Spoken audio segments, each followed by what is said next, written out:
తిరుపతి జిల్లా కోట మండలం ఉత్తమ నెల్లూరు సమీపంలో ఓ దారుణం చోటు చేసుకుంది. చెంగయ్య అనే వ్యక్తి తూర్పు కనుపూరుకు వెళ్ళి తమ పిల్లల్ని కారులో తీసుకువస్తున్నాడు. కారు వేగంగా నడపడంతో పిల్లలు భయపడి కారు ఆపి తమను దించేయాలని తాము ఆటోలో వస్తామని వేడుకున్నారు. అయితే ఆ తండ్రి చెంగయ్య పిల్లలను చావుబాదాడు. ఉత్తమ నెల్లూరు సమీపంలో ఈ సంఘటన చూసిన భాస్కర్ అనే వ్యక్తి ఎందుకు పిల్లల్ని కొడుతున్నామని ప్రశ్నించాడు. దీంతో ఆగ్రహించిన చెంగయ్య తన కారులో ఉన్న జాకీ రాడ్ తీసుకొని భాస్కర్పై దాడికి దిగాడు. దీంతో భాస్కర్ కుప్పకూలిపోయాడు. హుటాహుటిన భాస్కర్ను కోట ప్రభుత్వ ఆసుపత్రికి తరలించారు.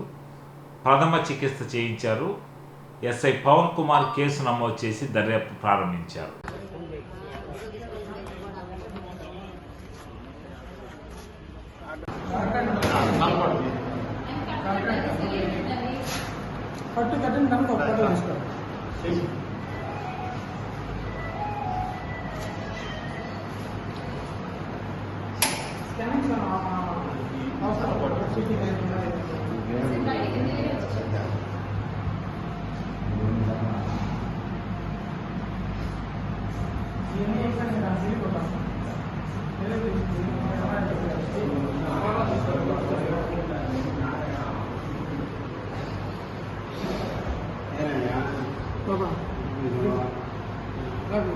నైట్ వచ్చింది వరకు